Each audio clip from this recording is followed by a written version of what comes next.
Hello friends, welcome to my channel. आज के इस वीडियो में हम लोग बीपीएससी द्वारा आयोजित शिक्षक भर्ती 2024 के टीआरई 3.0 के पीजीटी अकाउंटेंसी के क्वेश्चन पेपर में पूछे गए अकाउंटेंसी के 80 क्वेश्चंस का डिस्कशन आपके साथ करेंगे, वो भी बीपीएससी द्वारा जारी किए गए ऑफिशियल आंसर की के अकॉर्डिंग। और अगर आपको टीआरई 1 एवं टीआरई 2 के पीजीटी अकाउंटेंसी के क्वेश्चन पेपर का भी डिस्कशन देखना है तो उन वीडियोस का लिंक आपको डिस्क्रिप्शन बॉक्स में मिल जाएगा, आप उसे जाके देख सकते हैं। तो बिना देरी किए चलिए आज का ये वीडियो स्टार्ट करते हैं। तो पार्ट 3 में अकाउंटेंसी के 80 क्वेश्चंस पूछे गए थे। क्वेश्चन नंबर 71 है, निम्नलिखित में से कौन सा लेखांकन का कार्य नहीं है? तो इस क्वेश्चन का सही जवाब है ऑप्शन ई, उपयुक्त में से कोई नहीं। फिर क्वेश्चन नंबर 72, रूढ़िवाद के परंपरा की आवश्यकता है। तो इस क्वेश्चन का सही जवाब है ऑप्शन ए, कोई लाभ न होने की आशा करना लेकिन सभी संभावित हानियों के लिए प्रावधान करना। फिर क्वेश्चन नंबर 73, निम्नलिखित में से कौन लेखांकन सूचना की गुणात्मक विशेषता नहीं है? तो इस क्वेश्चन का सही जवाब है ऑप्शन ए, उपयुक्त में से कोई नहीं। फिर क्वेश्चन नंबर 74, लेखांकन सिद्धांत जो बताता है कि समान मदों के लिए समान लेखांकन व्यवहार दिया जाना चाहिए उसे कहा जाता है। तो इस क्वेश्चन का सही जवाब है ऑप्शन ए, सुसंगति सिद्धांत। फिर क्वेश्चन नंबर 75, नए पूंजी प्रवेश से वृद्धि होगी। तो इस क्वेश्चन का सही जवाब है ऑप्शन डी, उपयुक्त में से एक से अधिक। फिर क्वेश्चन नंबर 76, लेखांकन में मिलान अवधारणा का पालन करने से निम्नलिखित में से कौन सा लाभ नहीं है? तो इस क्वेश्चन का सही जवाब है ऑप्शन ई, उपयुक्त में से कोई नहीं। फिर क्वेश्चन नंबर 77, खराब सामान के लिए ग्राहक को दिए गए भत्ते को रिकॉर्ड करने के लिए किस स्रोत दस्तावेज का उपयोग किया जाता है? तो इस क्वेश्चन का सही जवाब है ऑप्शन बी, जमा पत्र। फिर क्वेश्चन नंबर 78, इन लेन देन में से किस लेन देन का स्टॉक धारकों की क्षमता पर कोई प्रभाव नहीं पड़ेगा? तो इस क्वेश्चन का सही जवाब है ऑप्शन ई, उपयुक्त में से कोई नहीं। फिर क्वेश्चन नंबर 79, व्यवसाय में मालिक द्वारा निवेश की गई राशि को जमा किया जाना चाहिए। तो इस क्वेश्चन का सही जवाब है ऑप्शन बी, पूंजी। फिर क्वेश्चन नंबर 80, खाता बही एक प्रमुख पुस्तक है जिसमें शामिल है। तो इस क्वेश्चन का सही जवाब है ऑप्शन डी, उपयुक्त में से एक से अधिक। फिर क्वेश्चन नंबर 81, निम्नलिखित में से कौन सी मद खाता बही के क्रेडिट पक्ष पर दिखाई देगी? तो इस क्वेश्चन का सही जवाब है ऑप्शन ए, छूट प्राप्त हुई। फिर क्वेश्चन नंबर 82, तलपट तैयार करने का उद्देश्य क्या है? तो इस क्वेश्चन का सही जवाब है ऑप्शन ए, बही खातों की अंकगणितीय शुद्धता की जांच करने के लिए। फिर क्वेश्चन नंबर 83, निम्नलिखित में से कौन सी अशुद्धि तलपट में अंतर का कारण नहीं बनेगी? तो इस क्वेश्चन का सही जवाब है ऑप्शन डी, उपयुक्त में से एक से अधिक। फिर क्वेश्चन नंबर 84, यदि तलपट के दोनों पक्ष मेल नहीं खाते हैं तो कौन सा खाता खोला जाता है? तो इस क्वेश्चन का सही जवाब है ऑप्शन ए, उचंती खाता। फिर क्वेश्चन नंबर 85, बैंक समाधान विवरण तैयार करते समय निम्नलिखित में से किस मत पर विचार नहीं किया जाता है? तो इस क्वेश्चन का सही जवाब है ऑप्शन ए, उपयुक्त में से कोई नहीं। फिर क्वेश्चन नंबर 86, बैंक समाधान विवरण है। तो इस क्वेश्चन का सही जवाब है ऑप्शन बी, ग्राहक द्वारा तैयार किया गया विवरण। फिर क्वेश्चन नंबर 87, अनुकूल संतुलन का अर्थ है। तो इस क्वेश्चन का सही जवाब है ऑप्शन डी, उपयुक्त में से एक से अधिक। फिर क्वेश्चन नंबर 88, AS3 के अनुसार नगद निधि विवरण अनिवार्य है। तो इस क्वेश्चन का सही जवाब है ऑप्शन डी, उपयुक्त में से एक से अधिक। फिर क्वेश्चन नंबर 89, अचल संपत्तियों पर मूल्यह्रास का प्रावधान करने का उद्देश्य क्या है? तो इस क्वेश्चन का सही जवाब है ऑप्शन डी, उपयुक्त में से एक से अधिक। फिर क्वेश्चन नंबर 90, निम्नलिखित में से कौन सा मूल्यह्रास का कारण नहीं है? तो इस क्वेश्चन का सही जवाब है ऑप्शन ई, उपयुक्त में से कोई नहीं। फिर क्वेश्चन नंबर 91, यदि किसी परिसंपत्ति का स्क्रैप मूल्य उसके बुक वैल्यू से अधिक है तो उस वर्ष के लिए मूल्यह्रास क्या होगा? तो इस क्वेश्चन का सही जवाब है ऑप्शन सी, 0। फिर क्वेश्चन नंबर 92, ऋण पूंजी अनुपात को कम करने से। तो इस क्वेश्चन का सही जवाब है ऑप्शन बी, ऋणदाताओं की सुरक्षा अधिक होगी। फिर क्वेश्चन नंबर 93, निम्नलिखित में से कौन लेखांकन में प्रावधान की विशेषता है? तो इस क्वेश्चन का सही जवाब है ऑप्शन बी, ज्ञात देनदारियों को कवर करता है। फिर क्वेश्चन नंबर 94, लेखांकन में संचय बनाने का प्राथमिक उद्देश्य क्या है? तो इस क्वेश्चन का सही जवाब है ऑप्शन डी, उपयुक्त में से एक से अधिक। फिर क्वेश्चन नंबर 95, फर्म द्वारा परिसंपत्ति संसाधनों का कितनी कुशलता से उपयोग किया जाता है, इसका माप कहलाता है? तो इस क्वेश्चन का सही जवाब है ऑप्शन सी, गतिविधि अनुपात। फिर क्वेश्चन नंबर 96, निम्नलिखित में से कौन सा विनिमय बिल का एक प्रकार नहीं है? तो इस क्वेश्चन का सही जवाब है ऑप्शन ए, उपयुक्त में से कोई नहीं। फिर क्वेश्चन नंबर 97, यदि विनिमय का बिल अनादरित हो जाता है तो धारक निम्नलिखित के विरुद्ध कार्रवाई कर सकता है। तो इस क्वेश्चन का सही जवाब है ऑप्शन डी, उपयुक्त में से एक से अधिक। फिर क्वेश्चन नंबर 98, निम्नलिखित में से कौन सा पूंजीगत व्यय है? तो इस क्वेश्चन का सही जवाब है ऑप्शन ए, मशीनरी की खरीद। फिर क्वेश्चन नंबर 99, निम्नलिखित में से कौन सा आयगत व्यय है? तो इस क्वेश्चन का सही जवाब है ऑप्शन बी, मजदूरी का भुगतान। फिर क्वेश्चन नंबर 100, निम्नलिखित में से कौन सी पूंजीगत प्राप्ति है? तो इस क्वेश्चन का सही जवाब है ऑप्शन सी, पेटेंट की बिक्री। फिर क्वेश्चन नंबर 101, निम्नलिखित में से कौन सी आयगत प्राप्ति है? तो इस क्वेश्चन का सही जवाब है ऑप्शन बी, कमीशन अर्जित किया। फिर क्वेश्चन नंबर 102, अधिभावी कमीशन की गणना इस पर की जाती है। तो इस क्वेश्चन का सही जवाब है ऑप्शन सी, अधिक कीमत पर बिक्री। फिर क्वेश्चन नंबर 103, प्रेषण स्कंद खाता एक है। तो इस क्वेश्चन का सही जवाब है ऑप्शन सी, नाम मात्र खाता। फिर क्वेश्चन नंबर 104, प्रेषण लेन देन में प्रेषक के लाभ का हिस्सा निर्धारित होता है। तो इस क्वेश्चन का सही जवाब है ऑप्शन सी, कुल बिक्री से प्रेषणी का कमीशन और अन्य खर्च कम हो जाता है। फिर क्वेश्चन नंबर 105, एक संयुक्त सहस में सहसाहसी साझा करते हैं। तो इस क्वेश्चन का सही जवाब है ऑप्शन डी, उपयुक्त में से एक से अधिक। फिर क्वेश्चन नंबर 106, कौन सा वित्तीय विवरण एक विशिष्ट अवधि के लिए किसी व्यवसाय के आय और व्यय का सारांश देता है? तो इस क्वेश्चन का सही जवाब है ऑप्शन बी, लाभ और हानि खाता। फिर क्वेश्चन नंबर 107, निम्नलिखित में से कौन सी मद व्यापारिक खाते में शामिल नहीं है? तो इस क्वेश्चन का सही जवाब है ऑप्शन ए, उपयुक्त में से कोई नहीं। फिर क्वेश्चन नंबर 108, कौन सा वित्तीय विवरण किसी विशिष्ट समय पर किसी व्यवसाय की वित्तीय स्थिति का प्रतिनिधित्व करता है? तो इस क्वेश्चन का सही जवाब है ऑप्शन सी, चिट्ठा। फिर क्वेश्चन नंबर 109, निम्नलिखित में से कौन चिट्ठा का घटक नहीं है? तो इस क्वेश्चन का सही जवाब है ऑप्शन सी, आय।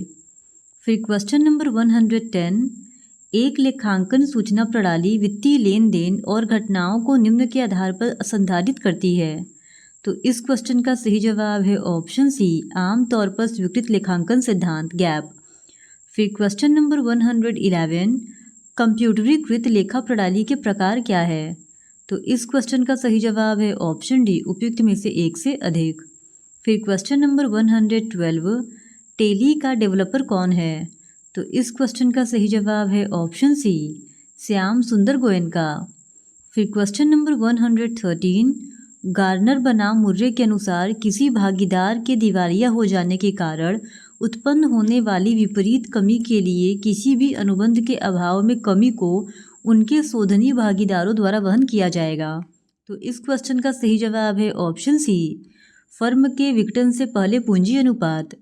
फिर क्वेश्चन नंबर 114, अदत्त अंशदान को डैश के रूप में वर्गीकृत किया गया है। तो इस क्वेश्चन का सही जवाब है ऑप्शन सी, संपत्ति। फिर क्वेश्चन नंबर 115, एक आय और व्यय खाते से पता चलता है। तो इस क्वेश्चन का सही जवाब है ऑप्शन बी, अधिशेष या घाटा। फिर क्वेश्चन नंबर 116, निम्नलिखित में से कौन साझेदारी फर्म की विशेषता नहीं है? तो इस क्वेश्चन का सही जवाब है ऑप्शन बी, अलग कानूनी इकाई। फिर क्वेश्चन नंबर 117, साझेदारी फर्म की पुस्तकों में निम्नलिखित में से कौन सा खाता नहीं रखा जाता है?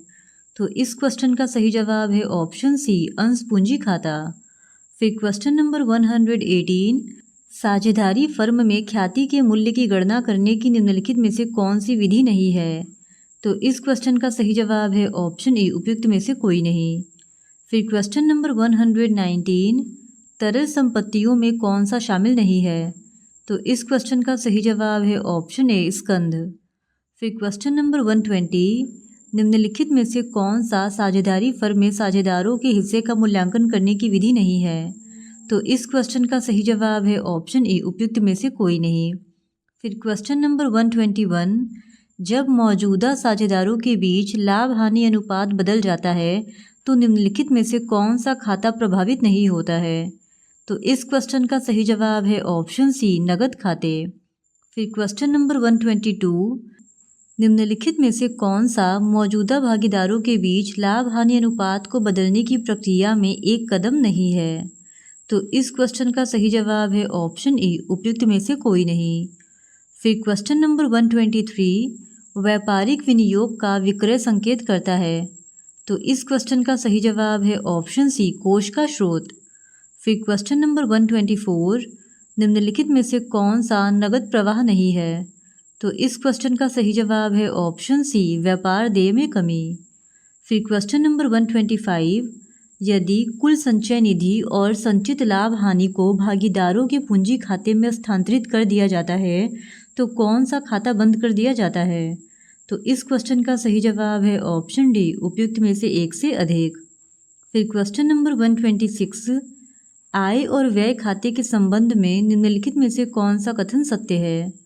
तो इस क्वेश्चन का सही जवाब है ऑप्शन बी, इसमें केवल चालू लेखा अवधि की राजस्व प्रकृति की वस्तुएं शामिल हैं। फिर क्वेश्चन नंबर 127, कंपनी अधिनियम 2013 के प्रावधानों के अनुसार शेयरों के लिए आवेदन करने के लिए न्यूनतम आवेदन राशि शेयर के अंकित मूल्य का कम से कम % होना चाहिए। तो इस क्वेश्चन का सही जवाब है ऑप्शन ए, 5%। फिर क्वेश्चन नंबर 128, लंबवत विश्लेषण जाना जाता है? तो इस क्वेश्चन का सही जवाब है ऑप्शन बी, स्थिर विश्लेषण। फिर क्वेश्चन नंबर 129, नए साझेदार के लिए ख्याति के मूल्य की गणना करने के लिए निम्नलिखित में से कौन सी विधि का उपयोग नहीं किया जाता है? तो इस क्वेश्चन का सही जवाब है ऑप्शन ए, उपयुक्त में से कोई नहीं।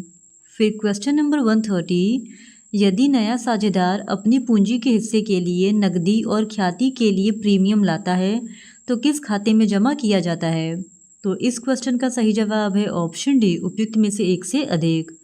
फिर क्वेश्चन नंबर 131, किसी साझेदार के सेवानिवृत्त होने पर निम्नलिखित में से कौन सा खाता प्रभावित नहीं होता है? तो इस क्वेश्चन का सही जवाब है ऑप्शन ए, उपयुक्त में से कोई नहीं। फिर क्वेश्चन नंबर 132, देनदारों पर छूट के प्रावधान की गणना देनदारों की राशि पर की जाती है? तो इस क्वेश्चन का सही जवाब है ऑप्शन ए, संदिग्ध ऋणों के प्रावधान में कटौती के बाद।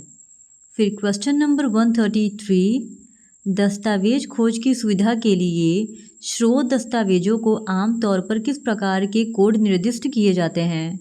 तो इस क्वेश्चन का सही जवाब है ऑप्शन सी, अनुक्रमिक कोड। फिर क्वेश्चन नंबर 134, जब निकासी के समय का उल्लेख नहीं किया जाता है तो आहरण पर ब्याज डैश लगाया जाता है? तो इस क्वेश्चन का सही जवाब है ऑप्शन बी, 6 महीने के लिए। फिर क्वेश्चन नंबर 135, यदि सेवानिवृत्त साझेदार का बकाया नकद में भुगतान किया जाता है तो किस खाते से डेबिट किया जाता है? तो इस क्वेश्चन का सही जवाब है ऑप्शन सी, पूंजी खाता। फिर क्वेश्चन नंबर 136, सकल लाभ अनुपात की गणना निम्न द्वारा की जाती है? तो इस क्वेश्चन का सही जवाब है ऑप्शन ए, राजस्व माइनस बेचे गए माल की लागत अपॉन राजस्व। फिर क्वेश्चन नंबर 137, निम्नलिखित में से कौन सा साझेदारी फर्म के विघटन का कारण नहीं है? तो इस क्वेश्चन का सही जवाब है ऑप्शन ए, उपयुक्त में से कोई नहीं। फिर क्वेश्चन नंबर 138, साझेदारी फर्म के विघटन के दौरान निम्नलिखित में से कौन सा खाता तैयार नहीं किया जाता है? तो इस क्वेश्चन का सही जवाब है ऑप्शन ए, उपयुक्त में से कोई नहीं। फिर क्वेश्चन नंबर 139, विघटन प्रक्रिया के दौरान परिसंपत्तियों की बिक्री आय किस खाते में जमा की जाती है? तो इस क्वेश्चन का सही जवाब है ऑप्शन ए, वसूली खाता। फिर क्वेश्चन नंबर 140, निम्नलिखित में से कौन साझेदारी फर्म की विघटन प्रक्रिया का एक चरण नहीं है? तो इस क्वेश्चन का सही जवाब है ऑप्शन ई, उपयुक्त में से कोई नहीं। फिर क्वेश्चन नंबर 141, यदि विघटन प्रक्रिया के बाद साझेदारों के पूंजी खातों में डेबिट शेष है तो यह इंगित करता है। तो इस क्वेश्चन का सही जवाब है ऑप्शन बी, साझेदारों द्वारा वहन की जाने वाली हानि। फिर क्वेश्चन नंबर 142, जब कोई कंपनी सममूल्य पर शेयर निर्गमन करती है तो कौन सा खाता जमा किया जाता है? तो इस क्वेश्चन का सही जवाब है ऑप्शन ए, अंश पूंजी खाता। फिर क्वेश्चन नंबर 143, निम्नलिखित में से कौन सा कथन सही नहीं है? तो इस क्वेश्चन का सही जवाब है ऑप्शन सी, हरण किए गए अंशों के पुनर्निर्गमन पर होने वाले लाभ को सामान्य संचय खाते में हस्तांतरित किया जाता है। फिर क्वेश्चन नंबर 144, निम्नलिखित में से कौन सा अंश निर्गमन का प्रकार नहीं है? तो इस क्वेश्चन का सही जवाब है ऑप्शन ए, उपयुक्त में से कोई नहीं। फिर क्वेश्चन नंबर 145, ऋण पत्र खाते के मोचन के लिए ऋण शोधन निधि में राशि प्रत्येक वर्ष किससे हस्तांतरित की जाती है? तो इस क्वेश्चन का सही जवाब है ऑप्शन बी, लाभ हानि खाते से। फिर क्वेश्चन नंबर 146, अधिग्रहण पर ख्याति दर्ज करने के लिए निम्नलिखित में से कौन सी सही लेन देन प्रविष्टि है? तो इस क्वेश्चन का सही जवाब है ऑप्शन बी, ख्याति विकलन पूंजी संचय समाकलन। फिर क्वेश्चन नंबर 147, जब कोई कंपनी शोधनीय पूर्वाधिकार अंश निर्गमन करती है तो कौन सा खाता जमा किया जाता है? तो इस क्वेश्चन का सही जवाब है ऑप्शन बी, पूर्वाधिकार अंश पूंजी खाता। फिर क्वेश्चन नंबर 148, साझेदारी संलेख को डैश भी कहा जाता है। तो इस क्वेश्चन का सही जवाब है ऑप्शन बी, साझेदारी नियम। फिर क्वेश्चन नंबर 149, पूर्वाधिकार अंश के शोधन हेतु निम्नलिखित में से कौन सा कोष का स्रोत है? तो इस क्वेश्चन का सही जवाब है ऑप्शन डी, उपयुक्त में से एक से अधिक। फिर क्वेश्चन नंबर 150, निम्नलिखित में से कौन सी पूर्वाधिकार अंशों का शोधन के लिए एक शर्त नहीं है? तो इस क्वेश्चन का सही जवाब है ऑप्शन ई, उपयुक्त में से कोई नहीं। इस तरह आज के इस वीडियो में हमने बीपीएससी 2024 के टीआरई 3.0 के पीजीटी अकाउंटेंसी के क्वेश्चन पेपर को आपके साथ डिस्कस कर लिया है। और अगर आपको इस क्वेश्चन पेपर का पीडीएफ चाहिए तो उसके लिए आप हमारे टेलीग्राम चैनल से भी जुड़ सकते हैं, उसका लिंक आपको डिस्क्रिप्शन बॉक्स में मिल जाएगा। और अगर आप टीआरई 1 एवं टीआरई 2 के पीजीटी अकाउंटेंसी के क्वेश्चन पेपर का भी डिस्कशन देखना चाहते हैं तो उन वीडियोस का लिंक भी आपको हमारे डिस्क्रिप्शन बॉक्स में मिल जाएगा, आप उसे जाके देख सकते हैं। और इसी तरह और भी प्रीवियस क्वेश्चन पेपर को देखने के लिए please do subscribe to my channel and like this video. Thank you very much.